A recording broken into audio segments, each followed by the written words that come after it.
your humble servant, Apostle Ebenezer Bacon. Thank you for joining us wherever you might be at this time, whether morning, night, afternoon, whatever time that you might have the chance to hear us. We just say thank you and we love you for following us and hearing what God has for us through this medium. So tonight we're continuing with our topic of David. In our last episode, we saw how Jonathan's character was worthy of copying. His friendship with David made David a different person altogether. It helped David a lot in several ways. But tonight we're looking at David, some of his deepest failures, and his restoration by God. His forgiveness and restoration by God. So we shall see how it will help us in our day, since everything that David did, there are some that piques our curiosity. How can this man who supposedly is so God-fearing fall into such? So we shall see other men of God too who might have fallen into such situations. And, God always shows himself who he is. And that is why many people don't actually understand who God is, and let alone know him.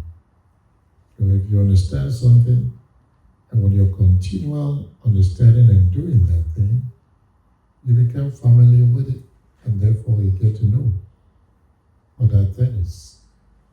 So knowing comes by experience, but understanding is a prerequisite to know. So let's see the differences so that we can adjust our lives to help us in our walk with God. So tonight, let's go straight to what happened to David, that somebody seemingly flawless fell into a very dastardly situation that most people have also. So let's start going. 2 Samuel chapter 11, verses 1 through 4. It happened in the spring of the year, at the time when kings go out to battle, that David sent Joab and his servants with him and all of Israel. And they destroyed the people of Ammon and besieged Rabbah. But David remained at Jerusalem. Then it happened one evening that David arose from his bed and walked on the roof of the king's house. And from the roof he saw a woman bathing, a woman who was very beautiful to behold. So David sent and inquired about the woman, and someone said, "Is this not Bathsheba, the daughter of Eliam, the wife of Uriah the Hittite?" Then David sent messengers and took her, and she came to him, and he lay with her, for she was cleansed from her impurity, and she returned to her house. Wow. Isn't it amazing? David was supposed to be where? In the battlefront, because in those days, the kings led the army to every kind of fight. But here we see David now going. They say it was springtime where a lot of battles happened because it wasn't snowing or anything. So people mustered the courage to use the weather as a cover to go and do evil, fight, kill, destroy. Well, it looks like even in our time, in a good weather, you see more evil being perpetrated.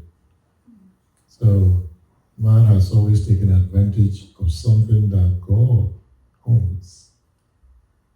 And God didn't make nice weather for us to commit crimes. It's for us to enjoy. But some of us, we take advantage and do the opposite. So here was the time that David, he should have gone to battle, but is that what he did?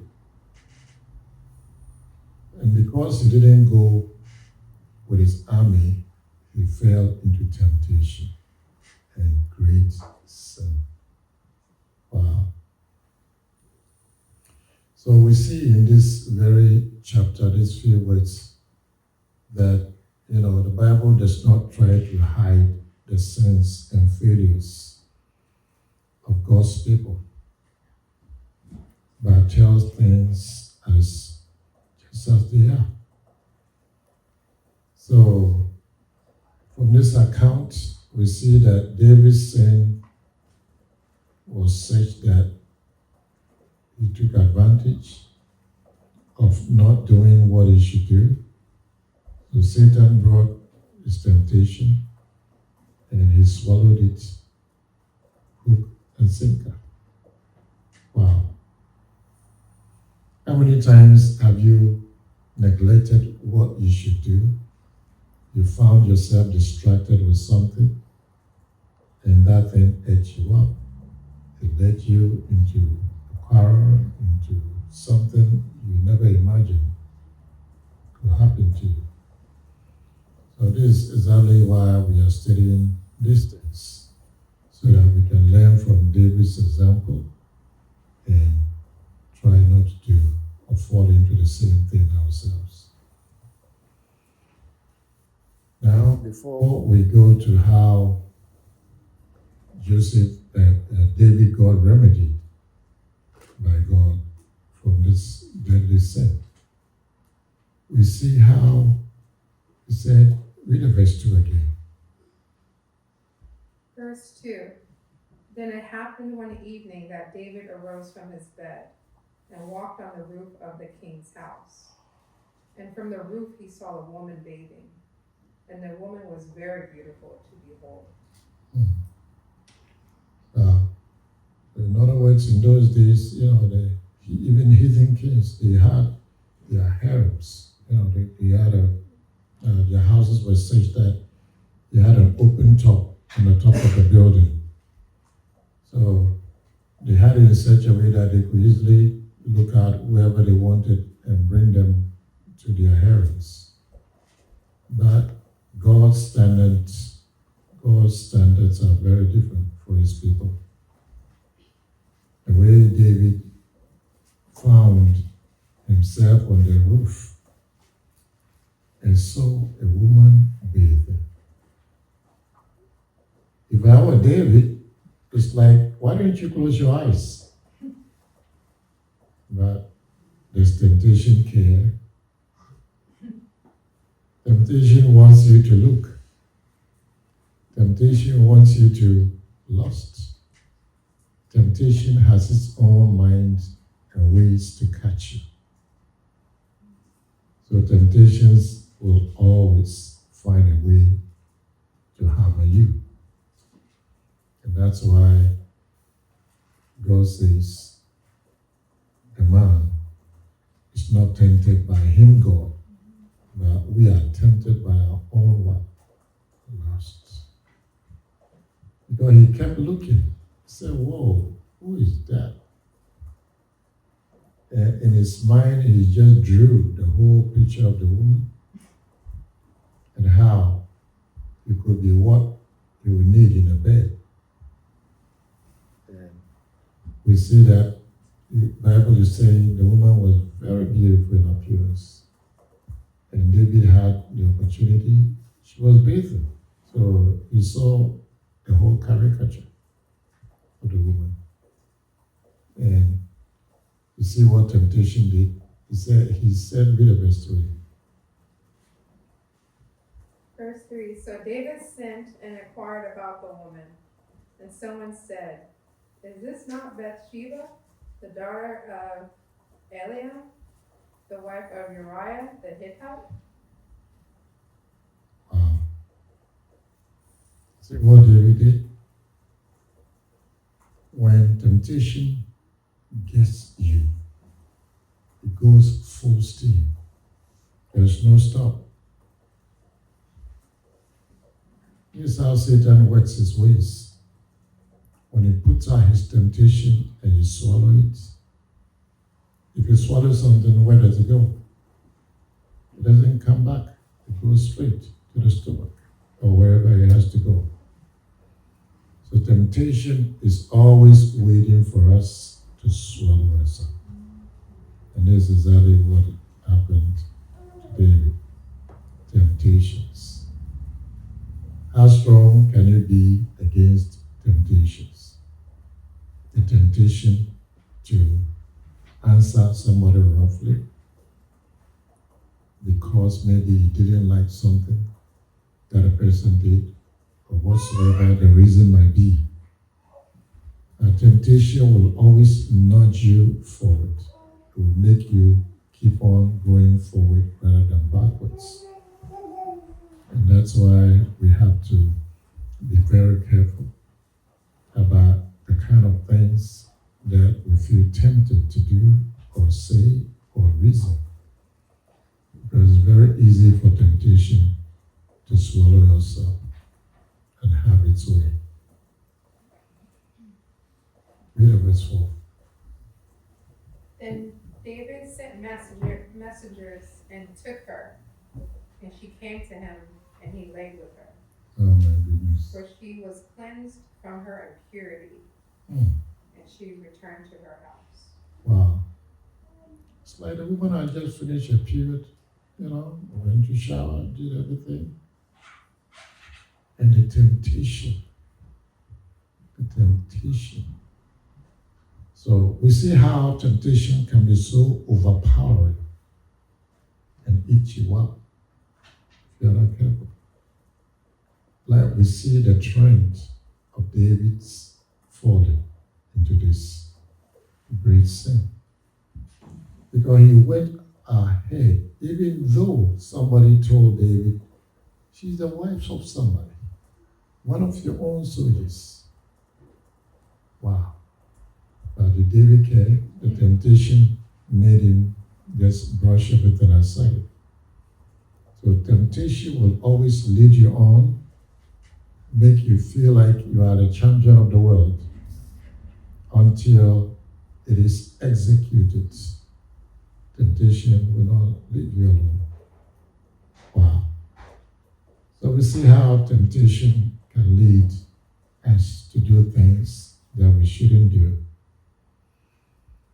So this tells us, about, David's deepest failures in a case like this, and its eventual restoration, revealing that godliness is not about, flawless perfection, if I can put it that way. It's not about being flawless and being perfect, but rather, and it's not also about the way we perceive things, but it's absolute honesty before God. Absolute honesty. David had remembered that God's law has said, this is somebody's wife, don't look, don't go for it. But he was scared, so he thought he could do and have whatever he wanted. And that's what happened to him. Well, so we see David's life, proves that while sin carries devastating consequences, sin carries devastating consequences, but God's grace is always greater. God's grace is always greater than human brokenness. No matter how much we get broken, God's grace is there to restore you and make you whole. Wow. So this is very interesting for the way I see how David went about the whole thing. So idleness can feed temptation. If you give yourself a lot of idleness, you are going to be in a situation like David's fall with Bathsheba. So don't allow too much idleness into your life. Always find something that you can have. Hold on to it. If your mind is resting or thinking about something good, allow your mind to do it. If your eyes want to close and have a nap or relaxation or sleep, let it be. But beware that Mr. Temptation is looking at you for the opportunity to pounce upon you, and you might not be able to free yourself. So let's take temptation as a very wicked guy. Let's call him a guy, because he comes by force to seize you. Wow. It's like he's sent. He's on a mission. He has to accomplish what he wants. So even though David, instead of leading his men to war, he stayed at home on a rooftop. In those days, rooftop, they didn't have high buildings like we have. But a rooftop, and we see that what happened to him was a great temptation. So I don't know what kind of temptation you might be facing, but this is about the great temptation that is awaiting every human being. So David had his portion. What about us? What is your portion? Let's keep going. Leviticus chapter 18, verses 1 through 4. Then the Lord spoke to Moses, saying, "Speak to the children of Israel, and say to them, I am the Lord your God. According to the doings of the land of Egypt, where you dwelt, you shall not do, according to the things of the land of Canaan, where I am bringing you, you shall not do, nor shall you walk in the ordinance. You shall observe my judgments, and keep my ordinance, to walk in them. I am the Lord your God." Wow. So the Lord spoke to the children of Israel, saying to them, look, was there somebody else who took you out of Egypt from slavery? Therefore, know that I am your God. I desire A to Z of you, and so whatever I tell you, open your ears and your heart to receive them. And don't do the way you will to do.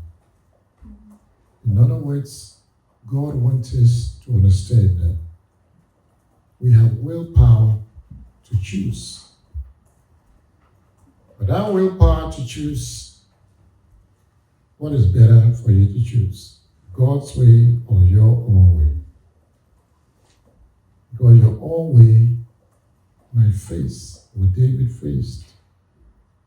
David forgot God's way and chose his way. And we see what happened, the consequences.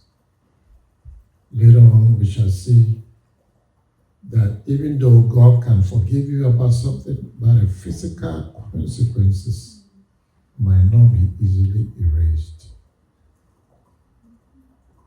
So this is a great lesson that we are coming to learn, and I hope people will open their ears to hear and take a cue from it. Because you see how God is even entrenching himself in the eyes and the hearts of the Israelites, that all that you need to do is to obey my laws and observe my regulations and walk in them. In other words, do them every day, so that I, God, will be your God to see you through whatever temptations may come your way. Wow. Let's keep going. Leviticus 20:10. The man who commits adultery with another's wife, even his neighbor's wife, the adulterer and the adulteress shall most certainly be put to death. Again. Leviticus 20:10. The man who commits adultery with another's wife, even his neighbor's wife, the adulterer and the adulteress shall most certainly be put to death. Wow. So David knew this. He remembered this. But a temptation, Mr. Temptation, overpowered David. And you see what happened? Wow. He knew this, that God says, if you fall into something like this, you are not to live anymore. Wow. And, you know, he put Bathsheba in such circumstances. It wasn't Bathsheba who wanted it, because she knew she belonged to somebody. And I believe when David sent for her, she thought, oh, the king is asking for me. That must be an honorable something that I must obey. So I believe she just obeyed and went, not expecting what David had in mind. Because David was all pumped up. Mr. Temptation has eaten him almost 100%. So he had to find his own ways and means to make it happen with Bathsheba. And because he was a king, I don't think she could, bring much resistance. So it had to happen. But God, who was watching, he said, this kind of sin is worthy of what? Eternal damnation. Wow. Worthy of death. So God, David knew this, and that's why following, he had to plan something to try to get Uriah to go home, go sleep with your wife, so that, when a pregnancy came, it would be like it was Uriah who did it. Wow. The evil that men do lives after them. Let's keep going. Genesis 9:21. He drank some of the wine and became drunk, and he was uncovered and lay exposed inside his tent. Wow. So, David was a great man of God, and we see other great men of God that we're looking at their picture also, the kind of sins they fell in also. And see, here we see Noah. We never heard about him drinking wine and other things before. But here, we see that he said he drank wine. He was drunk with wine. And before he knew what it could do to him, it was too late. Wow. He realized that it was affecting him, that he should have stopped. That this will probably have been very difficult, because when Mr. Temptation gets you, it swallows you whole. Like how a python and big snakes, they swallow their prey. Totally. Wow. So today I'm to open our eyes to see the power of Mr. Temptation through David's example. And we see what happened to other men of God also. See Noah. I mean, he became so drunk that he didn't know where he was. He became naked. Totally. Wow. So, temptation can always end you up where you don't want to be. It will not make you realize what you have done until you have done it. It will always force you, push you to keep going. Wow. Let's see other examples. Genesis 12:13. Please tell them that you are my sister, so that things will go well for me for your sake, and my life will be spared because of you. Wow. So we see that Abraham was telling half-truths here, because Sarah was his half-sister in those days before God called him Abraham. Yeah, so their marriage had taken place in Ur of Chaldea before God had called him. But God later forbade, marriage between close relatives. It was after this. Wow. So what Abraham thought to do was to deceive the king of Egypt at that time. And this was his greatest sin.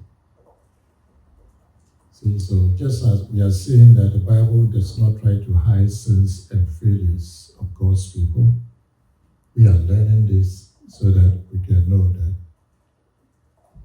all have what? Fallen short of the glory of God. We all have a sinful nature and all have sinned. Wow. But God could have protected Abraham without Abraham resorting to this kind of deception. But because we don't understand God and we therefore don't know Him, so we kind of panic and take an advanced measure before God all the time. If I should ask how many have fallen prey like that, I wonder how many will own up to something like that. Because we can't see God.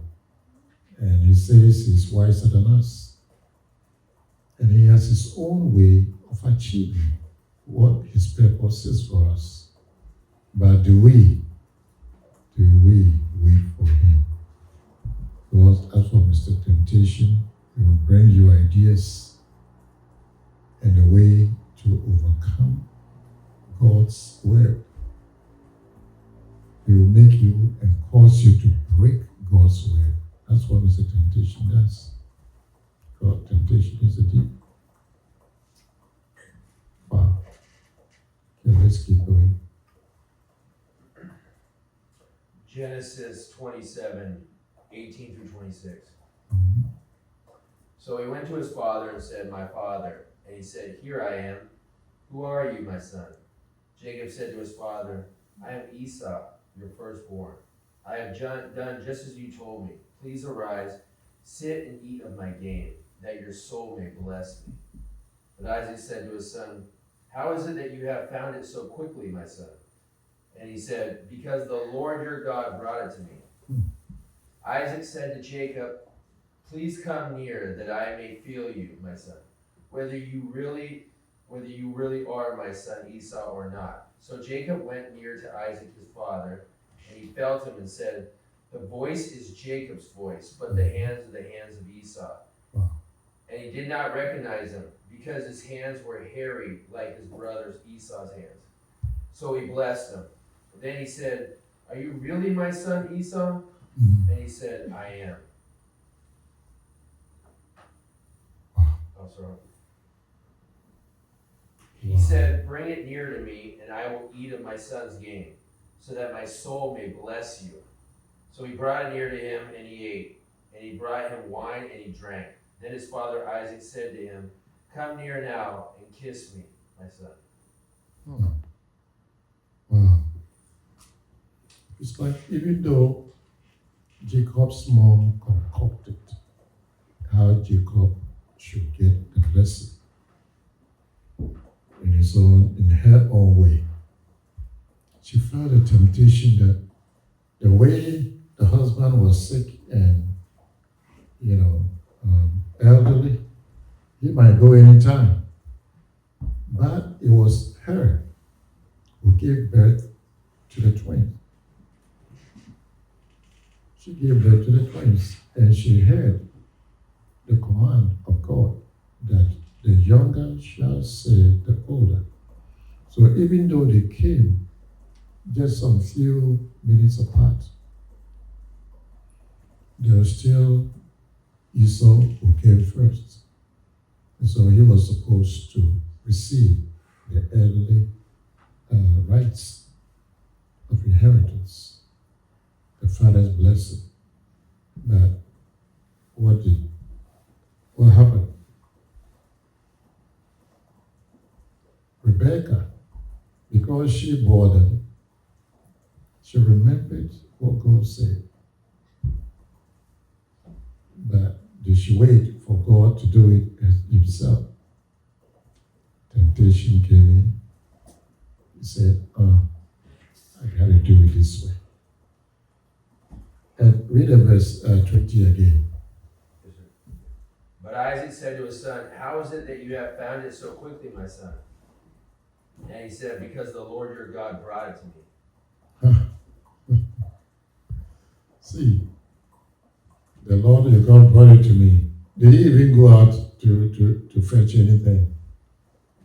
Oh, it was a big lie here that Jacob did. Temptation. Even though her mom had concocted this and put him in front of it, he did it reluctantly somehow. But now, as the temptation sought and took hold of him, he had ideas to say to his father. He said, the Lord brought this to me. Wow. So did God actually bring? No.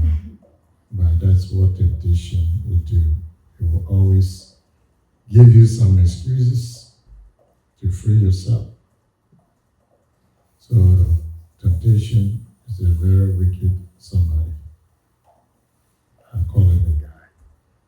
I call temptation a guy, a very wicked guy. So let's all be aware.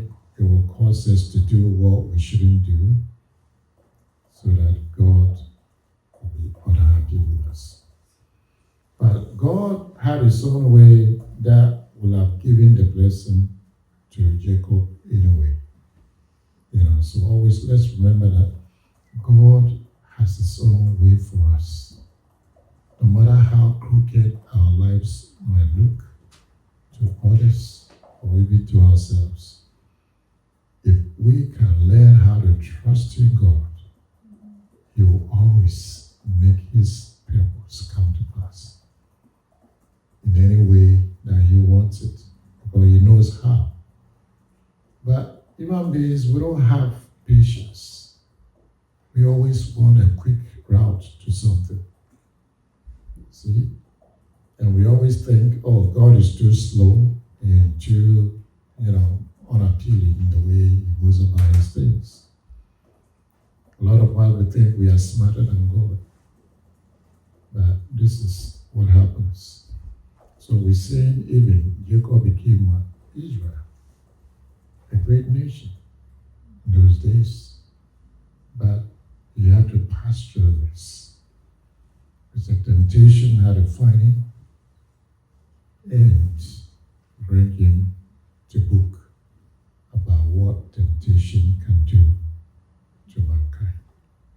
He did it to David, and we see Jacob to suffer some. Even Abraham suffered temptation. Wow, let's keep going. Exodus 32, 1 through 4. Now when the people saw that Moses delayed coming down from the mountain, the people gathered together to Aaron and said to him, come, make us gods that shall go before us. For as this is Moses, the man who brought us up out of the land of Egypt, we do not know what has become of him. And Aaron said to them, break off the golden earrings which are in the ears of your wives, your sons and your daughters, and bring them to me. So all the people broke off the golden earrings which were in their ears and brought them to Aaron.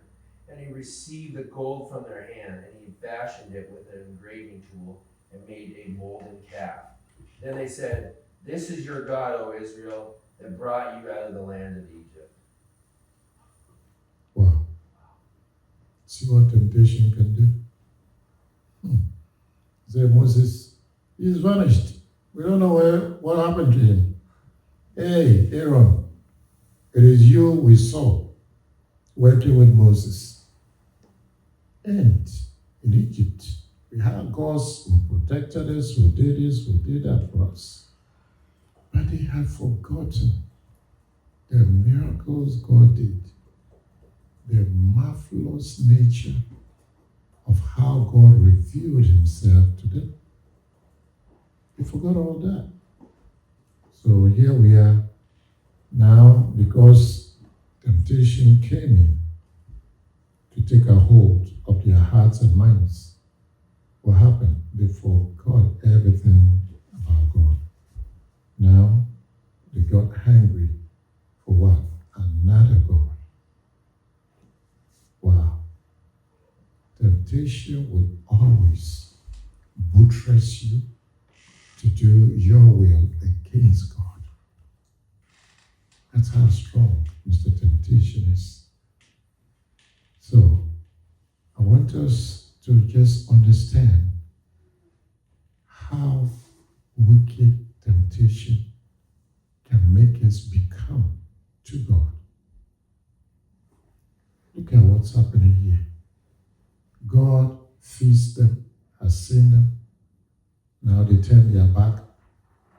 They're going to another God who did nothing to save them while they were in Egypt.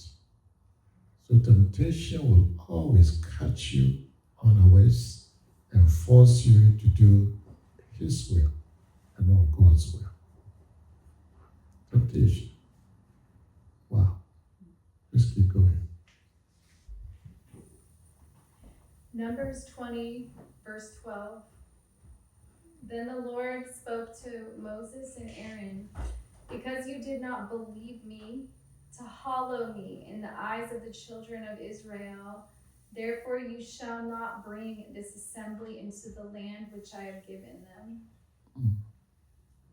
Wow. Okay. Numbers 20, verse 12. Then the Lord spoke to Moses and Aaron, "Because you did not believe me to hallow me in the eyes of the children of Israel, therefore you shall not bring this assembly into the land which I have given them." Wow. God had instructed Moses, strike the stone once. But because temptation came in and gave him anger against the Israelites, they were clamoring against him. So out of what? Frustration. He got frustrated and so forgot himself. He said, shall I give you water? Totally forgot the instruction of God. So temptation will always make you forget about God. It is such a strong bastard that it led even Moses to fall. Wow. Making God deny him where he had planned and purposed that he, Moses, will be the one to send the Israelites to where God wanted them to be. But now, along the way, both Moses and Aaron, God took them away. Just because of this temptation that came their way to eat them up, making them forget that God needs to be treated as God. We should understand that God is a holy God and we should not go against His word. Moses, he could hear God, he could see God, he could experience God, and no man in this our time has experienced God like Moses did. Yet, in the matter, just when Mr. Frustration saw an opening, caused him to remember the anger or the frustration that people were giving him, he totally forgot God's instructions, and it happened in a very poor ending, if we can put it that way. Wow. So, God is telling us how even his great men had a tendency to fall away from him. So let's be careful how we deal with temptation in our lives. Let's keep going. Judges 16, verse 1 through 21. Now Samson went to Gaza and saw a harlot there and went into her. And when the Gazites were told, Samson has come here, they surrounded the place and lay in wait for him all night at the gate of the city. They were quiet all night, saying, in the morning, when it is daylight, we will kill him. And Samson lay low till midnight. Then he arose at midnight, took hold of the doors of the gate of the city and the 2 gateposts, and pulled them up, bar and all, put them on his shoulders, and carried them to the top of the hill that faces Hebron. Afterward, it happened that he loved a woman in the valley of Sorek, whose name was Delilah. And the lords of the Philistines came to her and said to her, entice him and find out where his great strength lies, and by what means we may overpower him, that we may bind him to afflict him. And every one of us will give you 1,100 pieces of silver. So Delilah said to Samson, please tell me where your great strength lies, and with what you may be bound to afflict you. And Samson said to her, if they bind me with 7 fresh bowstrings, not yet dried, then I shall become weak and be like any other man. So the lords of the Philistines brought up to her 7 fresh bowstrings, not yet dried, and she bound him with them. Now men were lying in wait, staying with her in the room. And she said to him, the Philistines are upon you, Samson. But he broke the bowstrings as a strand of yarn breaks when it touches fire.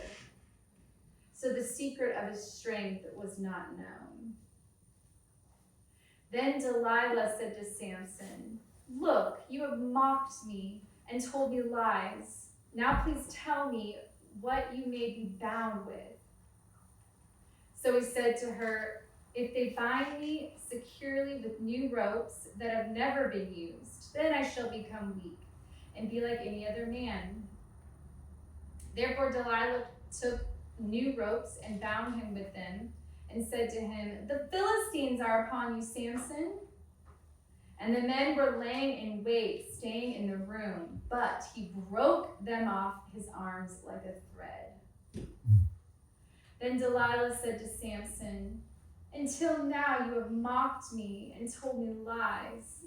Tell me where you may be bound with, or tell me what you may be bound with. And he said to her, if you weave the 7 locks of my head into the web of a loom. So she wove it tightly with the batten of the loom and said to him, the Philistines are upon you, Samson. But he awoke from his sleep and pulled out the batten and the web from the loom. Then she said to him, how can you say I love you when your heart is not with me? And you have mocked me these 3 times and have not told me where your great strength lies. And it came to pass when she pestered him daily with her words and pressed him so that his soul was vexed to death, that he told her all his heart and said to her, "No razor has ever come upon my head, for I have been a Nazarite to God from my mother's womb. If I am shaven, then my strength will leave me, and I shall become weak and be like any other man." When Delilah saw that he had told her all his heart, she sent and called for the lords of the Philistines, saying, "Come up once more, for he has told me all his heart." So the lords of the Philistines came up to her and brought the money in their hand.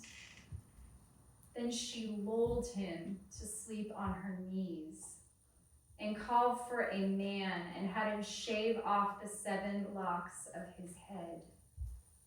Then she began to torment him, and his strength left him. And she said, "The Philistines are upon you, Samson."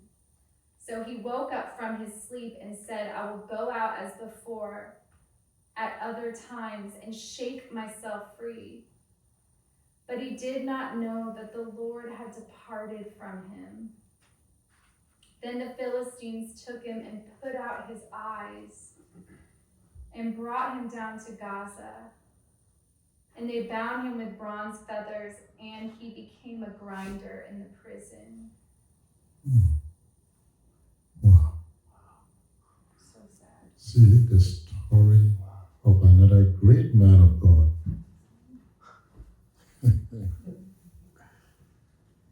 Another great man of God. That what happened? Temptation. It first started, the temptation started like a game. But Samson forgot that this was a really dangerous game that he had put himself into. And he forgot, or he just let himself up, thinking that he will always be the Samson that he is. And he also forgot that his strength was a spiritual one, not a physical. Because when the Spirit of God left you, what happened? He was easily eaten up by his enemies, putting out his eyes, taking him prisoner. He ended up where he never, ever thought he would be. So temptations will make you just take things leniently. Temptations will make you take things for granted, especially spiritual things. Because Samson being a Nazarite, the hair was a special relationship thing between him and God. Here we are, temptation came in, brought a woman that was desirable to who? To Samson. And Samson's enemies used this woman to overcome Samson. Temptation. He kept on playing, he kept on playing the game, thinking that, it will not be what it should be. He thought, oh, I've always conquered. So he kept on playing the game. But he never assumed that it's a temptation will never stop until it wins you or wins over you. See? Let's see how Delilah managed to overcome. Wow, read the 17 again.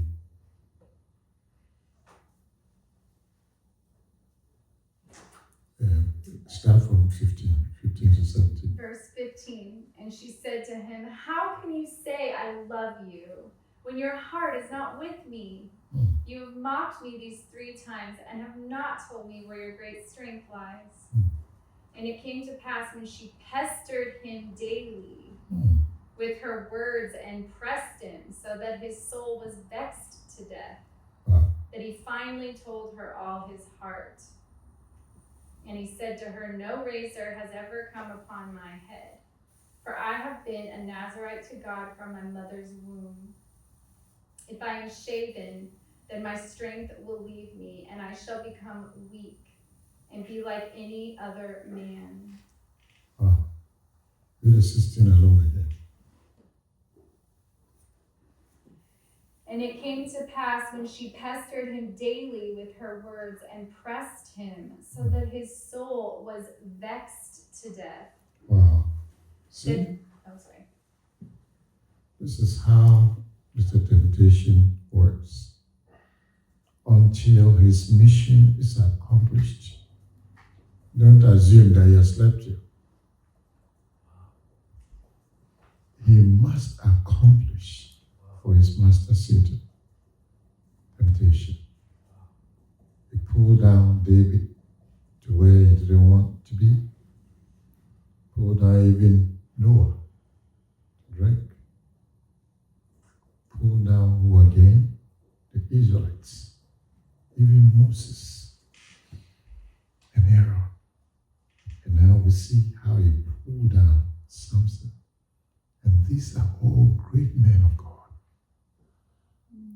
Wow. I hope you will understand what temptation can do to you. And now we are seeing from these examples the power it carries. And we see even here how he said it pestered him. Read the 16 again. This is incredible. The very nature of demons, this is how they react and they do against human beings. Verse Or 16. defenseless. And it came to pass when she pestered him daily with her words and pressed him, so that his soul was vexed to death. Hmm. See? If he doesn't finish, it doesn't finish what he aims to do, it doesn't leave you. That's what temptation is. If he doesn't finish what he has come to do, wow. So this is a great example from Samson. He thought, oh, let me play them. But I didn't know that Mr. Temptation had what? A bigger deal for him. Because he knows how to conquer you. You are mere flesh and blood. And Mr. Temptation is a spirit. You can see you, you can see him. Who has the upper hand? And that is why we need God more than we can ever think or imagine. No, without his help. See, Samson, when the Spirit of God left him, he became what? As an ordinary man. And his end came to pass. Wow. So from this lesson, I pray that we shall all remember how it happened to other great names that we are learning from in God's Word. What about us today? You think you are stronger than Mr. Temptation? You've seen examples how he pulled down men of old, renowned men of old. He pulled them down just like that. Wow. You don't want to lose your grace before God. That's why God said, I'll be gracious to who I'll be gracious to, and I'll be merciful to who I'll be merciful to. Because Mr. Temptation always made God feel something else in the end. Wow, see the sad end of our great men of God. Wow. So, I will leave you here for you to go think about this, and hopefully God will sustain you even as you keep wanting the upper hand against Mr. Temptation. The physical side, where God said, David, because you have done this, you have murdered a man that I, God, love, this and this is going to happen to your family and your descendants. See, at some point in time, there was no peace in his house. His children, even one of them did what? Who remembers what one of the children did? The oldest son raped his sister. All right now. It's very sad. It was such a very, those days, if you became an outcast, everybody neglected you. No matter how sad your story might be. That's why we are very fortunate we are under grace. We are very fortunate. But in those days, the consequences were unmatchable. No. So, the physical side, God allowed what He said to come to pass. But in our days, we have what? Forgiveness. You see?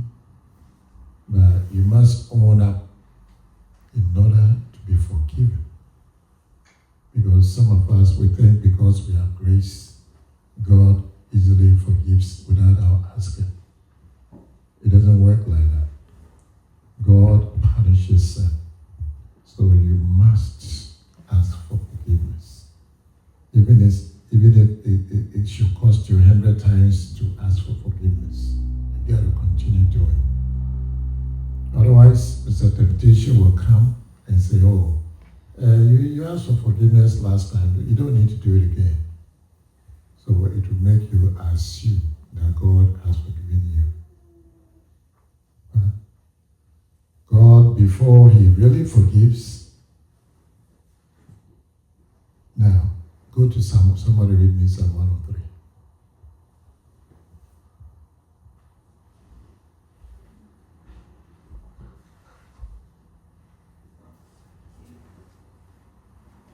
Psalm 103. Verse 3 to 12 or so. Who forgives all your iniquities? Who heals all your diseases? Who redeems your life from destruction? Who crowns you with loving kindness and tender mercies? Who satisfies your mouth with good things, so that your youth is renewed like the eagles? The Lord executes righteousness and justice for all who are oppressed. He made known His ways to Moses, His acts to the children of Israel. The Lord is merciful and gracious, slow to anger and abounding in mercy. He will not always strive with us, nor will He keep His anger forever. He has not dealt with us according to our sins, nor punished us according to our iniquities. For as the heavens are high above the earth, so great is His mercies towards those who fear Him. So great is what? His mercies towards those who fear Him. See, that is the whole thing. So everything we have read is centers on that little word over there. The Lord is merciful to who? Those that fear. Those that fear Him. So in our days, if you neglect this side of what God is saying, even though He said it in the Old Testament, it still applies today. So you can see how much it will only go into your record books. You might think God has forgotten, or I might take it for granted like Samson did, but in the end, it's going to cost you. Wow. So let's always remember that we shouldn't take God lightly at all. It's a holy God, and whatever He says, either we obey it or we don't. You know, after this David lesson, I'll come back to understanding and really open you up to Jeremiah chapter 9, verse 24. You know, because a lot of us, we don't understand who God is. We don't understand Him. So we can't know Him. To know God, it precedes. We don't understand it. But if you don't understand God, how can you know Him? God, like I said earlier, knowing comes by experience. You gotta understand how to make this thing. You know, the drink. Those who made them, how did they make them? Understanding always goes through process. See that? So they have to use a process to arrive at what we have. See? So understanding is a process. And most human beings have no understanding of who God is. Wow. Yeah. It's like in your own home, you want to cook something. Let's take an example, a common thing like cooking rice. How do we eat it? You just go buy the raw rice. Can you eat it like that? Which human being can eat rice like that? Wow. So how do we eat rice? Unless what? Unless you cook it. But how do you cook it? You just wake up and cook it? If you don't understand how to do it, how are you going to cook the rice? Yeah. So I have to teach you again so that you can be more enlightened about how to understand God, because this is what God delights in. So He delights in those who understand and know Him, God. That is a God full of love and kindness. But He's a God of justice also, and righteousness. So we need to understand God. Yeah, man. See the great man of God we just mentioned, how temptation took them down. How about me and you? We are nothing. We've been great man of God like Moses.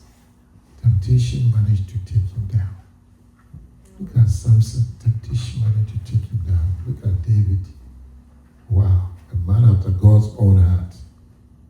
Look at what temptation did to him.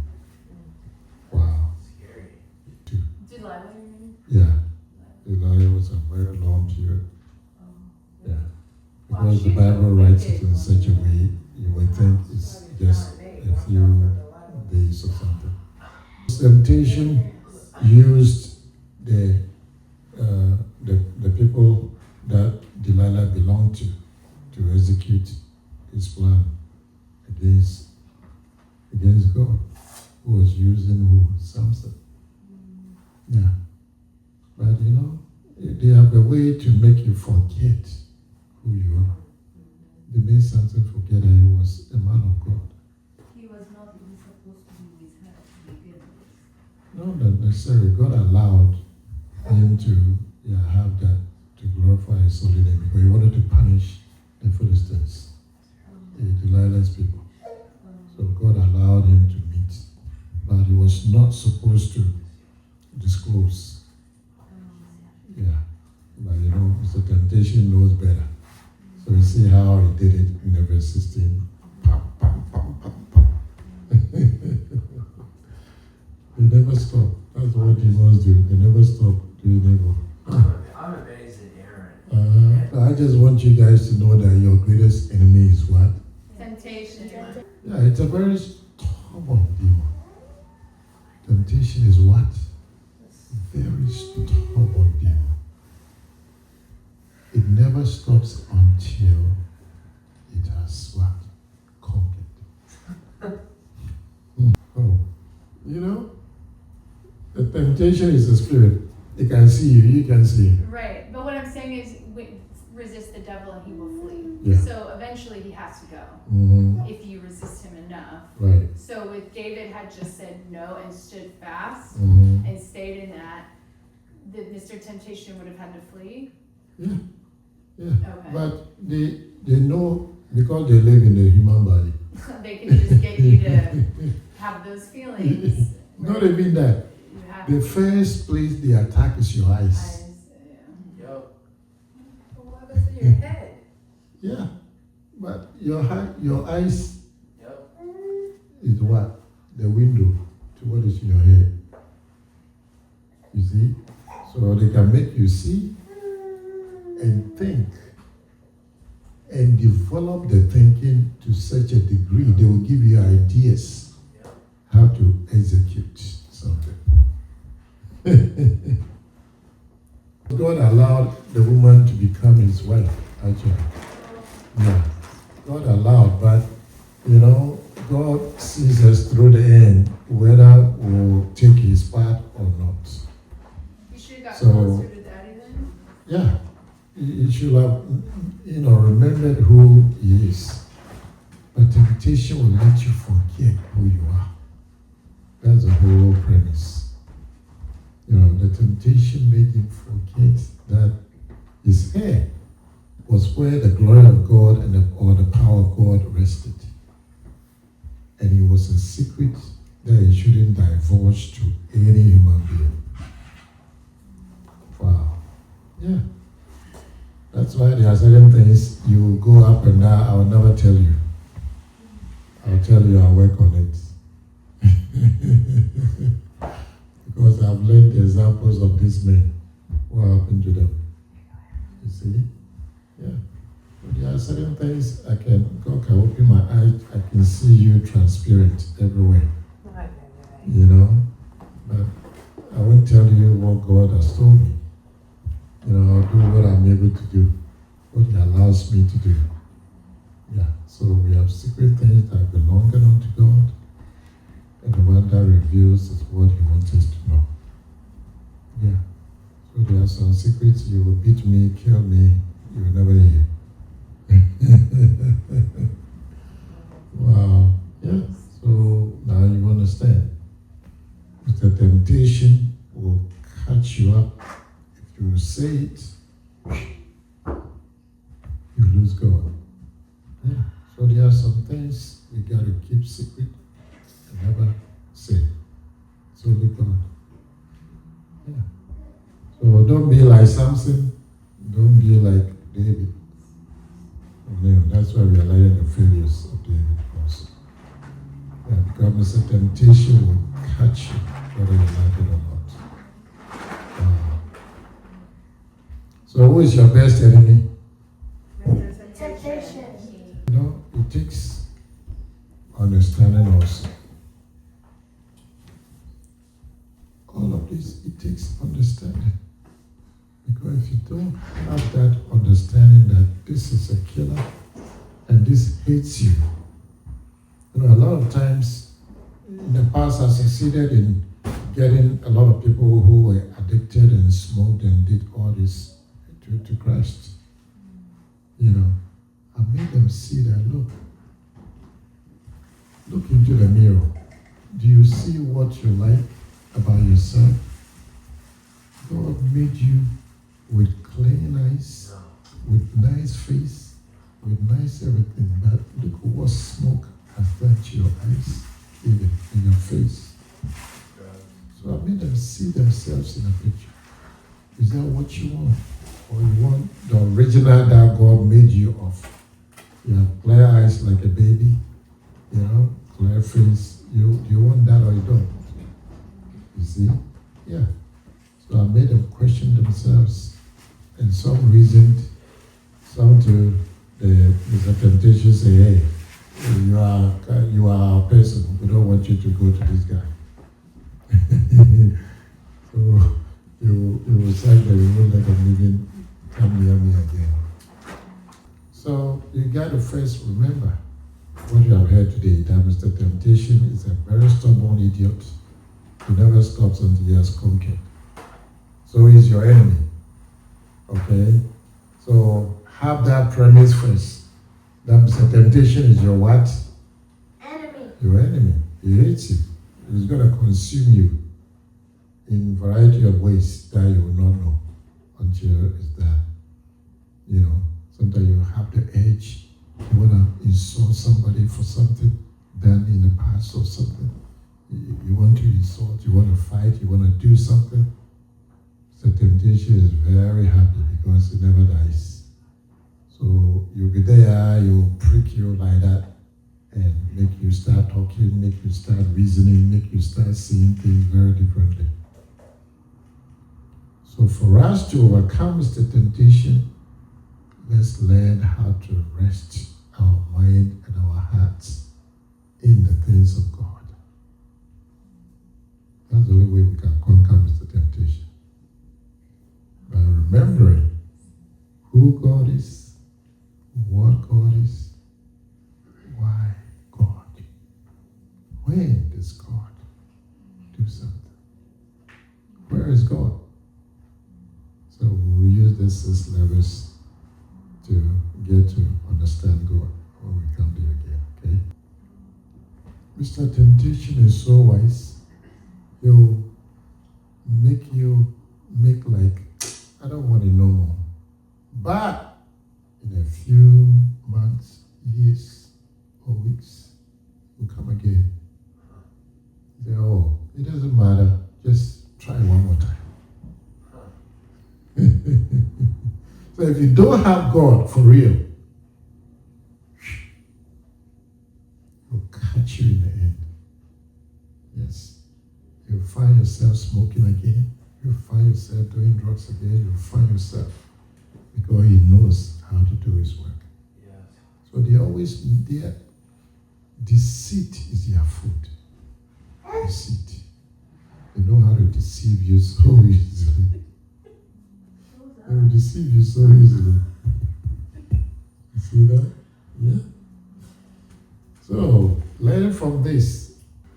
God, temptation is the only one that was able to bring all these great men of God down.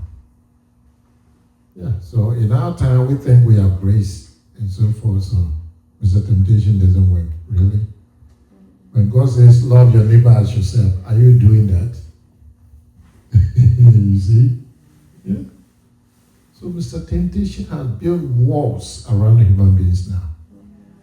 So from what he did before, now he has progressed. He's doing it in a very sophisticated way. Yes.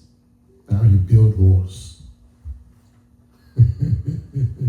To prevent unity, to prevent love, to prevent anything of God from actually happening to God's people. That's why in the kingdom of God, so say, because people who are born again and so forth, you go to one place, it's different. You go to another place, it's different. Why? So it's the temptation has built walls that you can't break yourself. So now he's doing more wicked than even what he did before. He's grown more sophisticated. Wow. Yes. Wow. So that's it. So you need to have daddy, and you got to be willing to obey daddy, have him A to Z. Don't bend. Can you do that? Better try hard. Because if you are not, the temptation will cut you, hammer you, crush you, make you like what? It will eat you like cake. Wow. So this is a big eye-opener for you. Yeah. After this series, I'll take time and come back to understand and let you understand. Let you have real understanding of God so that you can get to know him. See? You got people think they know God, but you're empty. Not you sitting here, the whole world. Many people think they know God, but they don't. Because the first thing to do is to understand God. That's why God said it. He said, let him who glory, who boasts about anything, even about him, God. Some people think, oh, they pray hard, and they are prayer warriors and so forth, yet they don't understand God. And so they can't know him. You can only know something by experience. Yes, you can only know. So your constancy, your persistency, and perseverance and everything, that will cause you to know God. Yes. But you first need a prerequisite understanding God. It's so important. Understanding God. Because you need that. If you don't understand God, you can't know him. That's the whole thing. Wow. That's why Psalm 91:14. What does it say? Because he has set his love upon me, therefore will I deliver him. Okay. I will set him on high, Mm. because he hath known my name. Wow. He shall call upon me, and I will answer him. Mm. I will be with him in trouble. I will deliver him and honor him. With long life will I satisfy him and show him my salvation. See? All comes because of what? Knowing God. Because he has set his love. If you don't understand God, how can you set your love?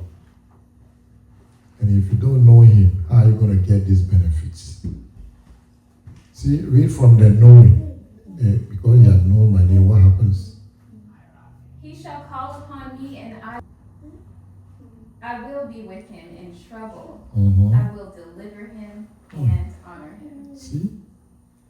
Because he has known my name. How many of us can say we know God? Not at all. We understand God. Not at all.